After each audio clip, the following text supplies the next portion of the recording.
Work-life travel balance is a term, an idea that came up in my mind at the beginning of 2020. Obviously, I'm not the first person to come up with this idea, although at the time it just seemed like a sensible thing to consider. The world was changing rapidly, and remote work, the way it was progressing, has made exactly that possible. The humble idea was, if you could work from wherever you like, and if you needed to work to keep yourself alive, you would do that, wouldn't you? Instead of saving up thousands and thousands of dollars or euros and then just spending them in one go, like within a year or so, you may actually move to another country for a few months or even a year and stay there, work there, live there, just explore how it is to live life somewhere else. Like an actual life, not that constantly adventure-seeking dream bubble that gets sold to you. Have you ever asked yourself whether people who live this amazing dream lifestyle actually get the time to plan, edit, distribute, and market these videos and photos and whatnot? Right? Think about that.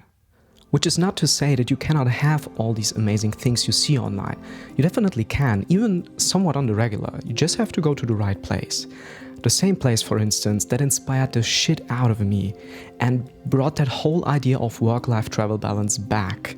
Not so much as a distant vision of the future, but actually as something absolutely feasible and something that is already happening.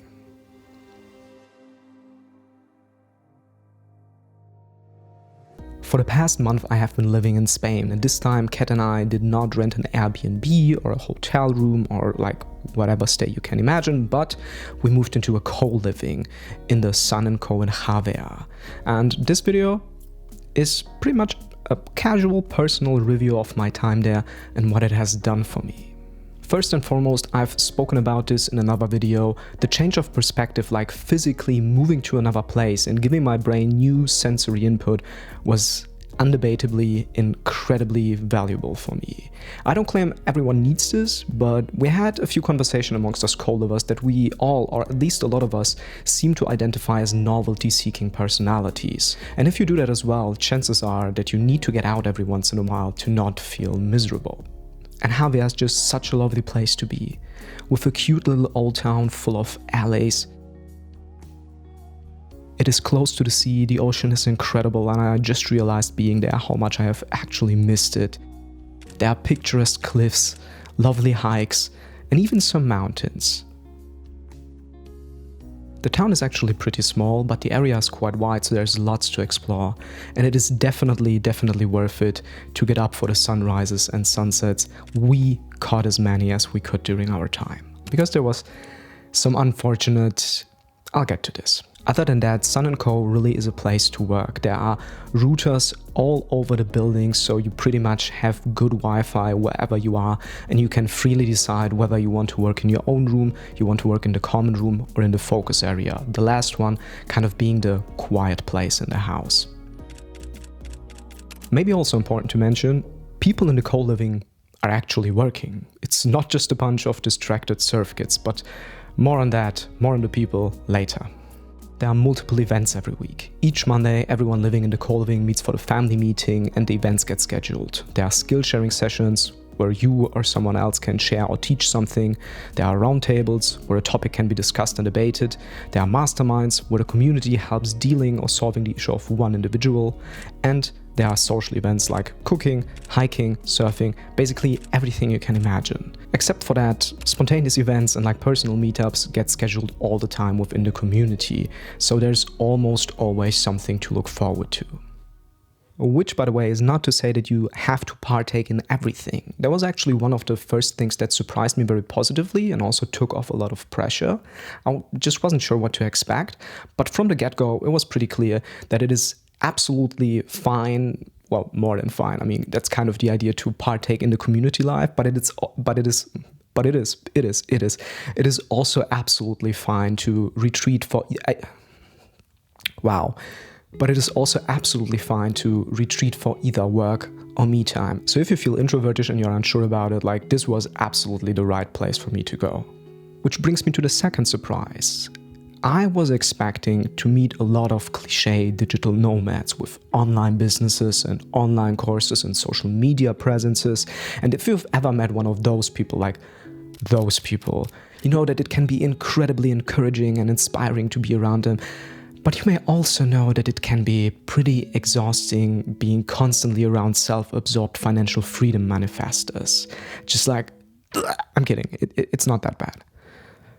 Or is it? No. What I found were people from all over the globe working their regular jobs, for an insurance company, for a local government, for a software company, leading their small businesses, consulting people or companies in their home countries or elsewhere, having job interviews, conducting job interviews, really the most regular stuff, and I mean this in the most positive way. Pretty much everything that was happening back at home, everything your parents might consider normal, was happening there and was just as normal. And I love that. I love that I encountered special characters and personalities, yet normal, relatable people you could really have critical but incredibly inspiring and respectful debates with, without ever feeling pushed to adopt some kind of common credo. This whole experience, like I said in the beginning, has definitely shown me?